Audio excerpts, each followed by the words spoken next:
Oh, Digital Foundry. They put out a video talking about PS5 Pro reveal and form factor leaks, but are the rumors accurate?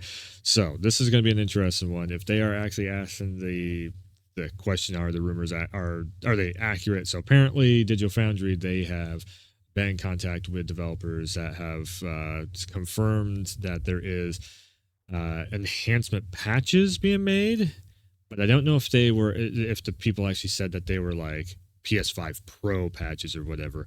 Um, Enhancement patches could mean a bunch of different things. That could be just like they're planning to unlock a bunch of frame rates on games to make them, make the PS5 just, run the game smoother overall. And in all honesty, again, we have not heard anything from Sony that is PS5 Pro like confirmed or anything. So apparently, in the next couple weeks, we're supposed to be getting a big announcement or showcase or something. So, anyways, let's go into this. Let's watch this. It's 26 minutes. Let's check it out, see what they're talking about in this. I'm going to react to it. Apparently, they're trying to avoid some copyright claims that might come down the line. I watched like 2 minutes of this just to see if it was anything worthwhile. Anyways, here we go. Digital Fan. Wow. So where do we begin with this one? I guess it began with comments from, I think, Jeff Grubb talking about PlayStation 5 Pro being announced later on in September in a state of play, maybe not even a showcase, although these days I struggle to tell the difference. So you get a lot of YouTubers now. They're like, these guys are accurate. I think they're just trying to make videos just to make videos. Not saying Digital Foundry is, I think Digital Foundry is kind of gullible overall. All these guys are a little bit gullible when it comes to leak stuff and rumor stuff, but I think it's just because they're so excited to be like, cool, we get hands on with new hardware. And that clouds their judgment of like, is this actually true or not? Because I've heard leaks and rumors ever since like the second year the PlayStation 5 was out that there was going to be a Pro unit out there and whatnot. And I'm just like, is it that or is it a PlayStation 6 that they're working on? There was a Kojima thing also. I don't know if they're going to get into that, but there's a Kojima thing where Kojima had like, he has a PS5 controller, the wire goes up and he's got the system hidden, and it's like, well, that could be a PS5 dev kit and you just can't show that stuff off. Even now there's probably an NDA on the dev kit of what it actually looked like and everything. So then it's just Sony covering their tracks from stuff that was, from before and all that. But then we heard news of a massive price increase for the base PlayStation 5 in Japan. And then inflation, worldwide inflation. A more convincing leak about the PlayStation 5 Pro, which actually had kind of like a mock-up of what the machine would actually look like. Which looks entirely unsurprising. Uses the same controller. There's uncertainty as to whether there's going to be an edition with a disk drive or not. Uses same controller, obvious, right? Announcements expected in the first half of September. Oliver, I'm going to come to you first. I mean, right off the bat right there, it's like, oh, is there going to be a disk drive or not? Well, of course there's going to be a disk drive. That's the whole point of the PlayStation Slim, is so that it gets everybody buying a new system and gets them using that hard drive for their physical stuff. So then all you guys and girls out there are like, I buy physical copies of things. That it just helps. It helps push all that. Like, I think there's probably a lot of people that are sitting on a PS4. They're also waiting for a PS5 Pro, and they're like, I'm just going to run the Pro units, basically. I mean, I guess that's fine. To me, it's just you're holding up the industry if you're still sitting on a PS4 as your main console. If you have a PS4 that's like hacked and cracked and you run Bloodborne at 60 FPS, that's one thing.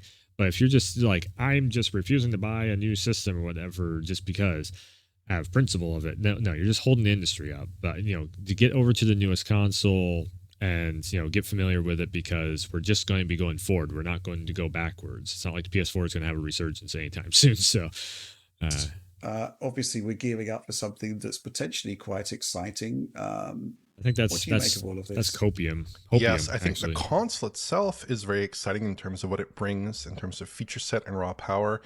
But to me, I was a little bit disappointed by the design they've showed here, because I was hoping for a console that's a little bit more visually distinct possibly, but there are some advantages to this design. So you're going to end up popping one of these plates off. I don't know if you can actually see, but so one of these plates on the side right here, you're going to end up popping that off, and you just plug in the disk drive into that. That's no brainer logic. Now, is this actually true? I don't know. It's to me, if I was Sony, I would take the fins off and make it the curvy. Yeah, just like they sell those all the time, and that's like a bestseller, to the point where Sony did cease and desist because nobody wanted to buy the colored one, the colored side plates that they had for the system. But yeah, I would curve the fins off. I think what the fins do though is it helps with air intake, I do believe. That's the reason why this always gets so dusty in the middle of that. I don't know if you can see this three right here in the middle. Probably if they took the LEDs off the front of this and put the LEDs on the side of it, so it's like a giant LED strip going down the side of it where it lights up blue, or lights up the whole console blue or whatever, and maybe even that it would RGB with the games and everything. That'd be a cool feature. But yeah, let's see. Like, it looks like it's probably going to have compatibility with the existing PS5 faceplates and probably the disk drive as well, which is maybe its own separate issue, but at least it does slot in there. They don't need a separate unit for that purpose. And it does look very similar to the PS5. But if you look at what people had pegged as PS5 Pro designs, then maybe this is just fantasizing, but they're often very angular. I don't like the same shape as a PS5, but more angular, more interesting, aggressive, Talk about the thing looking like a router. This literally is the shape. I swear they took the what was it, the Linksys fucking modem from like 10 years ago, and they just plastered a PlayStation logo over top of it. Nah. Really communicating that higher end nature of the product. And here it just seems okay. Yeah, so this is actually what I would see more with the rounded off faceplate, just to make it look like it is a different unit of a Pro unit than the PS5. I would be in favor of that if there is a PS5 Pro. Again, for me, I'm just like, I don't even know if there is a console or not. It's like basically we have 3 stripes on the side of the unit, and outside of that, it's very similar to the PlayStation 5. But I did look at these drawings in some detail, and it is just a sketch because apparently they're trying to avoid some copyright claims. Which that is just bullshit. Come on now, copyright claim? No. If the leaks were coming out and Sony was getting good press off of it, Sony would let that shit go because it makes it easier for the marketing team. But also, they want to have that big reveal at an event if this thing is actually real once again, because we've heard this for years of all these leaks and rumors, and people have made so many videos on these leaks and rumors and everything, and they never come true. We've been hearing about this shit, like I said, for the last at least 2 years, going on almost 3 years, and none of it is ever true. That might come down the line. There does seem to be a noticeable increase in the size of the unit, specifically in part because they've extended the height of the unit. So if you look at the faceplate area, between that area, there's this black strip, which apparently has these black stripes in it. And I did a little calculation, and it looks like it's about 7% taller. Yeah, but why would they need to? Here's the thing, though. If the bottom plates are shrunken down a little bit, or if you shrink down, so if you shrink down this top plate and the bottom plate, then you have the same results with the black strip just in the middle right there. So I don't see why that would... From the drawing relative to the original PlayStation 5 slim unit, that is. So it does look a little bit taller. They are extending that height because there is more of a gap between those faceplates. So he's trying, I guess he's trying to say there's more of a gap between these two faceplates right here, but I think that's just shitty drawing. The console also appears quite a bit thicker than the PS5 Slim from the bottom of the unit to the top. If you look at that kind of middle portion of the console sandwich. This is just speculation. I am actually going to... The design is almost the I same. think I will fast forward through if I'm just like, no, this is just dumb. A bit of a disappointment, because even if you looked at something like the... Again, I do like Digital Foundry. I like I like a lot of the work that they do with frame rates and everything else. They taught me a lot of how game engines will work and everything, but when it comes to speculation, hopium and copium, they're full of it. PS4 Pro, that was a more visually distinguishable console than this one, I fear. But yeah, so overall, it's like okay, but just not exciting to me, really. Yeah, definitely. John, any reactions to this? Oh, I like Oliver's use of the word fear. That there's some sort of tangible element of terror in the fact that it retains a design similar to the prior machine. And I'm with you, man. I'm kind of with you. No, I mean, based on so your size measurements, I love taking that from that little drawing, but based on what you're saying there, it seems like it's going to be more in line with the size of the original PS5, which I think most of us are still using. You can kind of see it there behind Rich over his microphone if you're watching the Yeah, video Oliver, were version. you saying that that this new design is taller than? Oh, that's right. Okay, I see what. Oh, all right. Yeah, I forget the PlayStation Slim is a thing.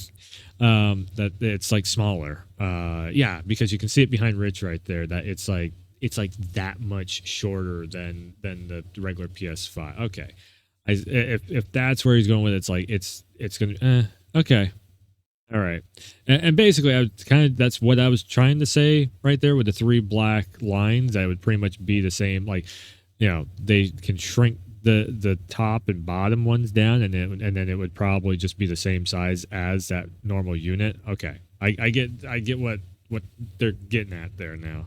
The new model or the Taller than the new old model. The old individual, model, right? side Okay, by side with the Slim. but yeah, the new model. Well, Okay. so based on that center section that's in the drawing, if that is indeed real, well, first of all, I want to say that I Yeah, think those is racing it? stripes are pretty sharp. Yeah. If done right, it could allow you to use the old faceplates from the Slim line model, Yeah. right? Yeah. As well as the disk drive, right? So it's just a way to like extend the unit without breaking compatibility with those accessories, which I think is kind of clever in a way. Yeah, that would have all been factored into the original design as Exactly. well. Mhm. But like Oliver, I am also kind of disappointed that it has that same weird, lopsided, strange design. I mean, I understand why they would keep that because they've kind of, for better or for worse, they've already defined the visual language of the PS5, and the PS5 has been a success. I think the visual language of the PlayStation 3, they were able to play around with that because of the initial troubles that they had selling the unit. So like I don't see what the big deal is with the PlayStation 5 look. I think it kind of looks nice. It looks like a damn trophy sitting there. It looks like PlayStation won the console war, and here's your trophy for it. Thanks for coming in and spending a bunch of money and making us number one in the world. That's what the PS5 looks like to me. I just don't see like how people are like, it looks like trash and this and that. the Slim and the Don't new get font, that was sort of like a rebirth for PlayStation 3. I don't think they want to do that here, and they want this to stay firmly within the PS5 family, likely due to a potentially high cost. It's like, hey, we've got two options for you. Yeah. And that's cost is the thing I'm really curious about then, because Yeah.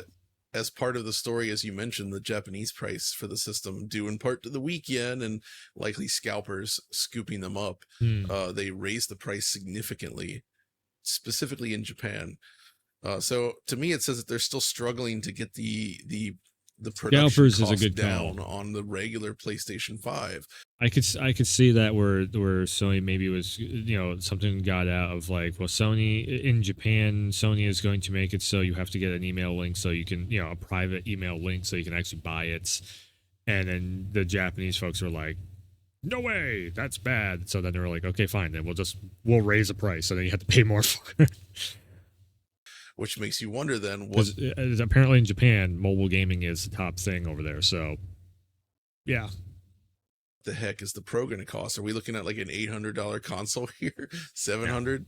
Like, are we in 3DO territory now? Yeah, there's a lot to unpack here. I think, first of all, though, I just liked the idea that Oliver came up with, the idea that people were fantasizing about the shape of the PlayStation 5. Well, there were so many Pro. people like just putting like PS5 Pro into an image generator and coming up with a result and putting that as the lead It was image in their article. exactly the specific verb fantasizing. Yeah. Kind of tickled me. And I think they're still doing it, and that's what Hopium and Copium is riding off from right now. It's like AI generated images of these things. Well, we are in the era of AI and image generation, so it does feel like There this you is go. the new console to Why? arrive Why are where you that doing was like this? a big thing that's well Keep having established, right? frames dropping. So yeah, for some people are reason. going nuts. I think there's going to be I just can't wait to see it. still waiting to see how they're going to pitch it, because we know what it does. How are they going to pitch it? How are they going to make it relevant to the audience?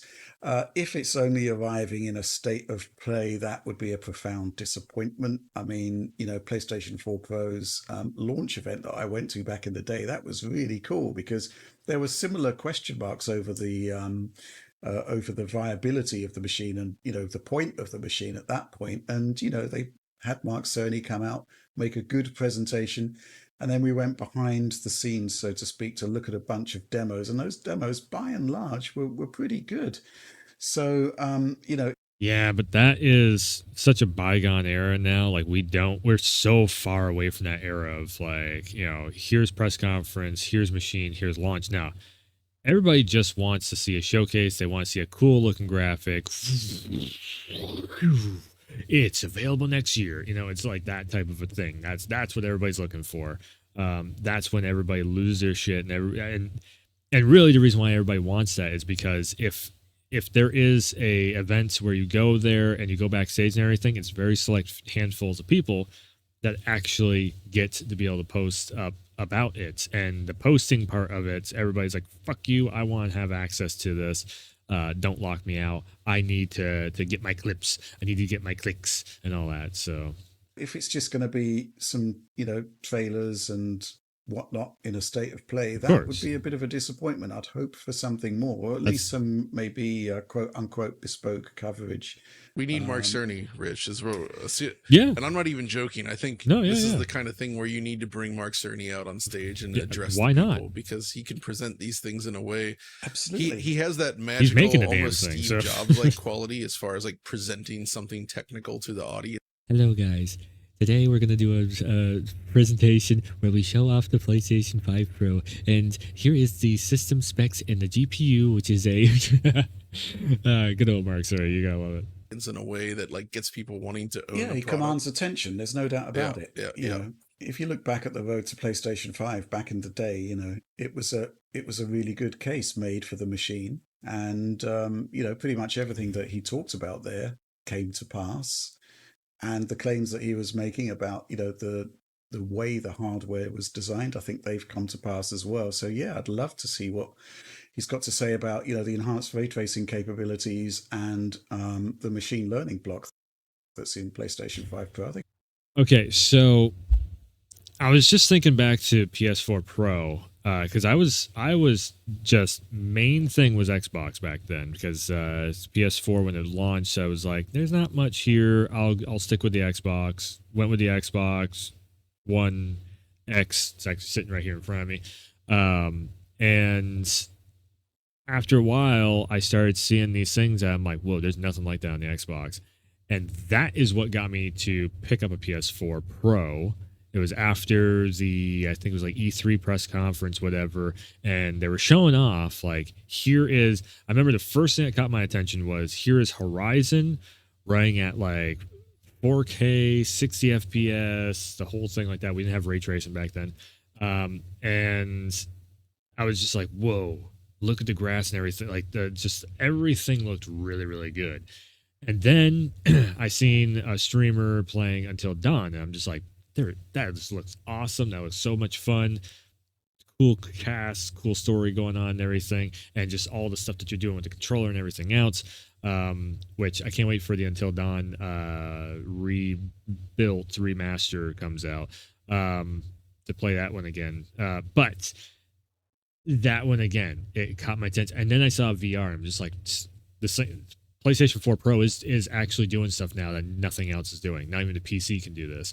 So that's when I was just like, all right, let's pick up a PS4 Pro. And then once I got into the PS4 Pro, then that led into VR, and then Resident Evil came out with its VR mode and everything. It was just like, done. Okay. And then FF7 Remake, that got announced and was being shown off. It's just like, okay, Sony's starting to kick on all cylinders here. So for PS5 Pro, they need something similar to that. They need something really that just kicks everyone's in the balls and be like, here's why you need this system. Ray tracing at 60 FPS. Like, if they could do that when the PC came and do that, Sony's winning.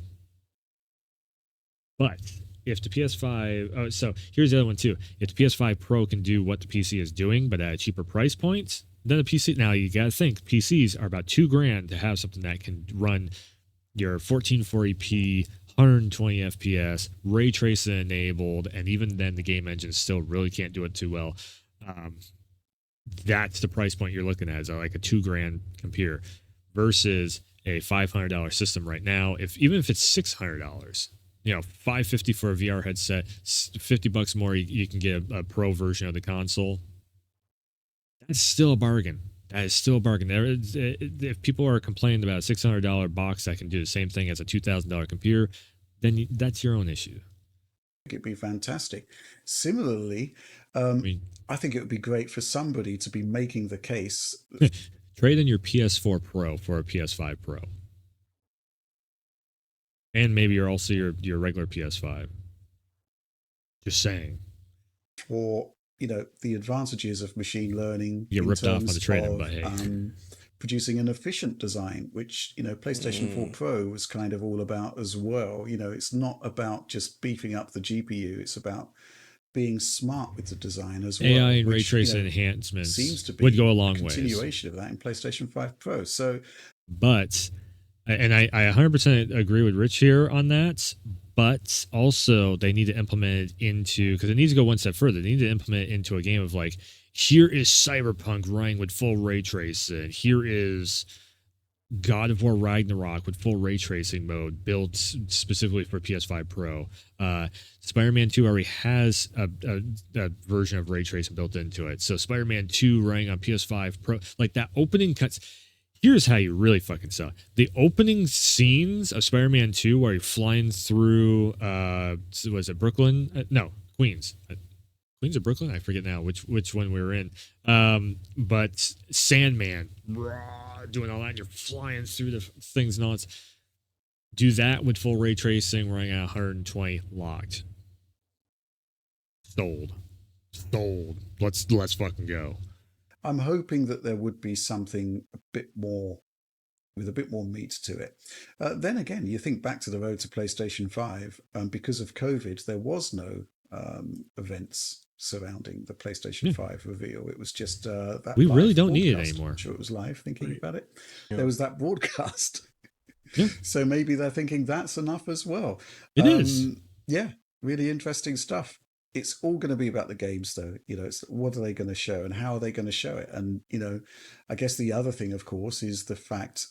See, the reason why they're also on this whole thing of like, bring us backstage and everything is because they have access. And I would argue the word of mouth around something going viral and trending on social media is more powerful as a selling tool and marketing tool than just a handful of YouTubers that get to go behind, backstage and be like, I checked it out. I got hands on. Yeah, it just seems like that does more when everybody is like, dude, did you see that? It's like we kind of went backwards and we're in that state of like, man, I heard about this thing and But now instead of it being in our friends groups, the friends groups is the following online. Online is the town square in a sense. We've talked about this in the past, that YouTube is just not a particularly great medium for showcasing the advantages of a fidelity-based platform.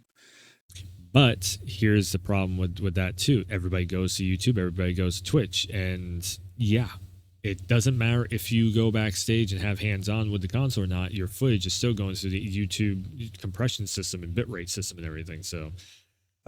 which is kind of one of the defining reasons we did a video downloads page for digitalfoundry.net. So, this is the challenge, right? How are you going to showcase those differences with the base PlayStation 5 when the prevalent video delivery system just isn't particularly great? I mean, it's fine. Here's how we do it. If you pre-order PS5 Pro, your pre-order includes a files pack, like a fan kit that you would get if you're working with event organizers or whatever. And sorry, Rich was looking really weird there. But yeah, you would get a fan kit of sorts with the logos, the 4K uncompressed video. This is going to be a big download, but still. And then you can literally play the videos on your system at home, whether it's actually also have the video on the PlayStation Network where it's uncompressed also, because everything on the PlayStation Network looks pretty damn good because it's like the solid lossless file. And then everybody can see it and then you can also post that stuff up on the social media. Again, compression is a mofo on social media also, but I think that'd be awesome where it's like, oh, you pre-ordered this? Well, here's a link to download your fan kit over here. What's a fan kit? Well, here's all the videos, logos, and everything else. So if you want to make videos around it, or if you just want to check out what everything looks like, here it is. That'd be an easy, simple way of doing, of just like, that's like easy marketing. And it's like, you can do it so like free, cheap, and easy right there. And it entices everyone to get those pre-orders and to sell the console. Come on. But maybe not a great fit for this. Let's talk about another topic that's been coming up from this, which is that the leaked design, the sketch, doesn't have a disk drive. And the leak is saying, I didn't see a disk drive. But that doesn't rule out that there is going to be a disk version of the console. However, a lot of people are very concerned about the lack of a disk drive. And we've got like literally 3 questions here from supporters. Let's go through them. This one first from 1040 STF. I can't imagine the PS5 Pro being sold without any disk drive, mostly as the disk drive model of the regular PS5 is outselling the digital one by large numbers. So many people wouldn't be able to enjoy their disc games on that model. It's an interesting point, I think. That's actually not true. When the console is when it's in stock, normally it is the disk drive one that you find first. Then you find the digital one, because the digital one is cheaper. So that's actually not true. But they did sell a lot of the disk drives to plug into the slim units later on. You know, in terms of people who might be considering an upgrade. But what if there were no disk drive version? Do you think after the initial backlash, that move would be enough for Sony to push digital sales significantly? Or do you think that despite their firepower on the market, it would ultimately... No, Sony would just do the same thing as they did with the slim unit, and they would say, here is a disk drive if you want to buy it separately. Dumb question. In all honesty, it's a dumb question. Point with the most recent link of PS5 Pro, it looks like be sold without any disk drive, and it will cost a small fortune, especially seeing what Sony has done with the PS5 amateur prices in Japan. What part of the word professional? Yeah, okay. So it's just basically he's just reading questions out from people that are complaining about stuff. Base unit. I don't think they need to bifurcate the model for the line again for another unit that is going to sell proportionately much less. So do you think it will come with a drive or without it? Without, based on these leaks, without an upsell for the drive for, I think it's $80 US at this point. Exactly. Yeah. And personally, yeah, I'd expect the lack of a drive to maybe help them hit that lower price, and also, I don't know, encourage some upsells aftermarket, because that should help them with the bill of materials quite a bit. I'd expect it to come in at $600 personally, $600 US without a disk drive. I think is probably reasonable. Something in that range. I think what they're delivering with this hardware is quite something, and it can't be that cheap to produce. Right. That's what I just said. John, 6. what do you make of all of this? I do find it hard to believe that they would sell a version without the disk drive bundled in. I mean, when you talk about the leakers seeing a unit, quote unquote, without the disk drive makes sense, because we know that with the detachable drive, you can't really tell that there's not a drive, that the drive's even possible to connect, right? Like it's flush thanks to the shell. So, I mean, if you just saw a diskless version, but still, like, I don't know, that just seems unusual to me that they would want to sell a unit like that, because I think physical sales are actually still very important to them. They still move a decent amount of copies of that stuff, especially in depends on the region, of course, but there's definitely variance between region. And this type of machine is aimed at the enthusiasts, right? And, you know, enthusiasts such as myself and many others tend to gravitate towards the discs over digital downloads, which... No, actually, I would disagree on that. Enthusiasts? No, it is, if they're making the pro units, it is the unit that is, so it's like, here's a slim, basically this pro unit is knocking the day one unit out. The slim version is to get people into the markets. The pro unit is to knock out the day one version, so then they can also bring in a slight bit of an upgrade on the hardware to keep people interested of like, oh yeah, Sony is still making hardware. They're not just relying on the same box for 10 years, whatever, because this pro unit is going to be the next 5-year cycle, box that Sony has. Is going to be the next hardware that they're relying on for the next 5 years. So I actually do disagree with them on that point of like, and when it comes down to the whole disc thing, it's like basically it's just collectors that go disc version with their games. The majority of everyone goes digital. This is the reason why when the game gets taken off from the market, there is such a backlash. There's so much more backlash. And then the people with the disc are like, oh, I got my disc copy and everything.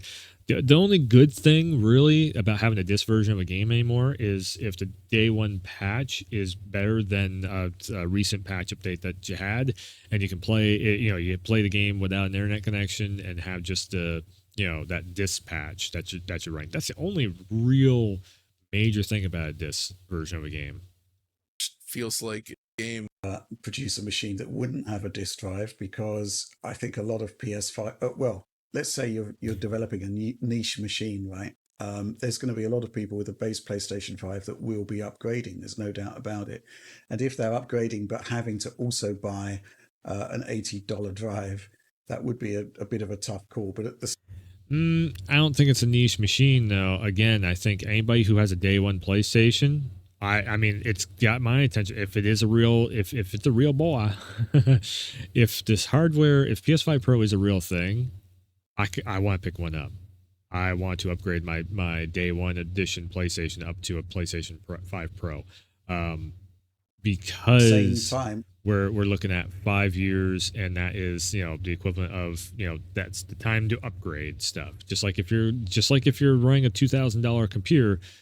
Every 5 years you should be upgrading your GPU, maybe a CPU upgrade. CPUs you can usually go for about 10 years though, maybe 8 years at this point. But yeah, like you should be able to get 5 years out of your hardware. That and really, in all honesty, if you're paying $500 for the system, you get 5 years out of it. That's $100 a year. That's not bad compared to PC pricing. Everything. I do recognize that there's going to be cost pressures on this particular piece of hardware because, prices aren't going down. If anything, they're going up. Yes. So they may try and worldwide inflation make the quote unquote sticker price as attractive as possible. It's I just don't really see how they can do this. There's arguments for one and the other, but I think if I had to choose, I reckon Oliver's probably right. They're going to go for the lower MSRP. Yeah. So I think Oliver is he's making a lot of good points in this. I don't always agree with Oliver either, but he's making some good points in this one. It's an interesting question, right? Right. Because all the games that I own personally, pretty much all on disc. Yeah. And that's because he is the retro guy. He is the nostalgia guy. So he sticks with the disc factor because it's old school style. That's what I'm used to. That's what I know. And it's like, well, we are in a digital age now. Yeah. To actually come to a conclusion on, but I do think ultimately, if they're facing cost issues, they're probably going to try and get the machine out there as cheaply as possible. And they're probably going to be talking about the digital attach rates, which are only growing and growing and growing. I could totally see them doing a disc version as like a higher end SKU, but probably not in retail stores as much. Like I wouldn't imagine you go into your GameStop and maybe you find that disc version SKU. Well, you don't find any game related things at GameStop anyway. I mean, I guess if everyone's just using Pops. Amazon, then what's the difference, right? But yeah. I think probably the primary SKU will be that lower cost SKU, in part to hit a lower asking price. I don't see them putting out a disc version of it. I think they'll stick with the whole, in all honesty, I think that's where the way Microsoft would probably go in the future. Also, they're already making that all digital next Xbox, whatever. And Nintendo, when was the last time they actually had a disc drive? It's all on a little cartridge thing. So I think the days of a disc drive and getting a disc in a thing, I think that's so numbered and limited. And how much can you actually fit on a disc? I again, the PlayStation 6, I think we're probably going to have something like an SSD, and the game fits on the SSD. So if you go down to the store and pick up, the Grand Theft Auto 6 on the PlayStation 6, it's probably going to come on a SSD drive, and you play it off from that. Other than you have to pick up like 6 different fucking discs in a package, or spend 3 hours downloading it. Yeah. I think they're going to be selling SSD units. The reason why I say that is because SSD drives are pretty much the same price as if you were to put it on a disc. And then just package the SSD drive a certain way, and there you go. It's the same price, but then you have less that you're having to manufacture with it.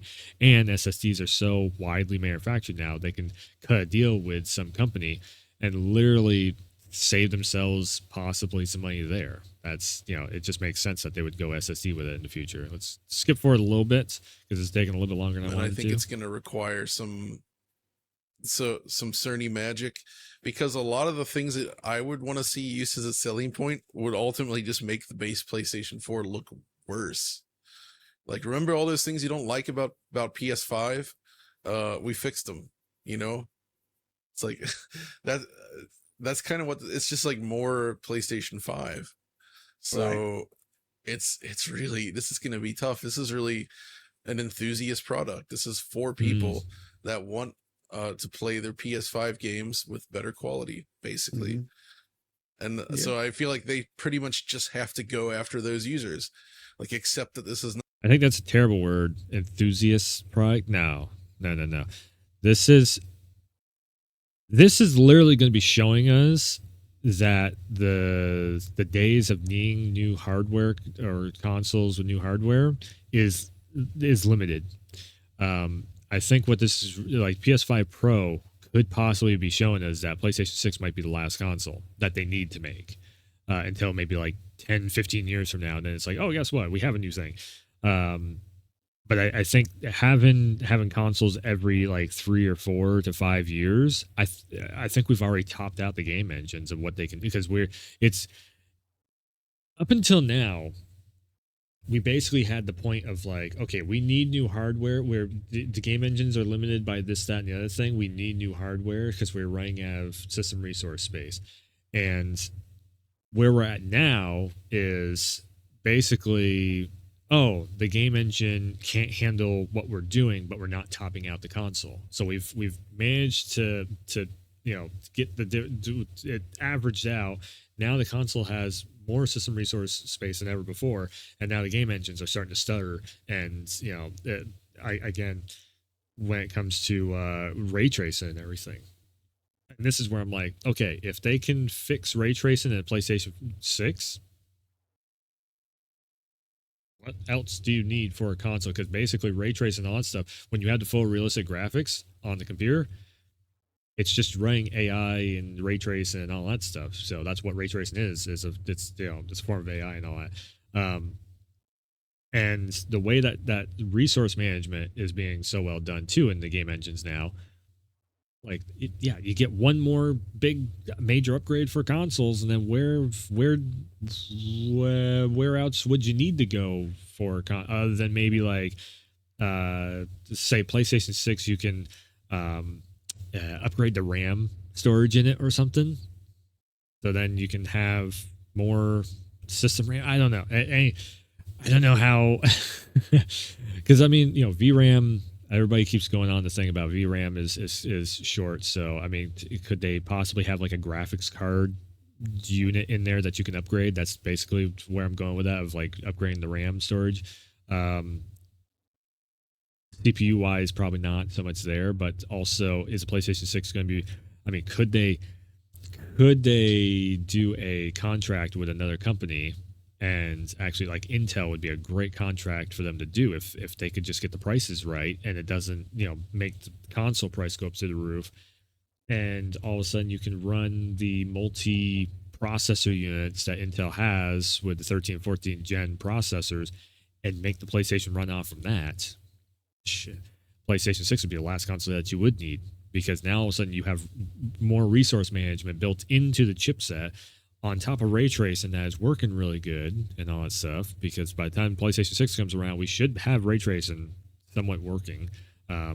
It's, and then it comes down to optimization on the game developer's part, because a lot of times when the games are running like, really poorly, they're not optimized properly by the game developers on the system, because everything gets made on the computer and then it gets ported to the PlayStation, and then they spend 3 months trying to make the damn thing run silky smooth, as much as possible to where there's no frame rate skipping and this and that and the other thing. That's the reason why Wukong looks so bad. But Star Wars looks pretty damn decent. That's the 2 recent ones come out. I don't know. And of course that's exactly where they go into video with it, right over to the Wukong thing. Anyways, fun discussion. I think we're gonna end it there on that one. And as always, like, sub, and share the video around. Yeah, thanks for tuning in. Thanks for stopping by, and as always, I will see you next time.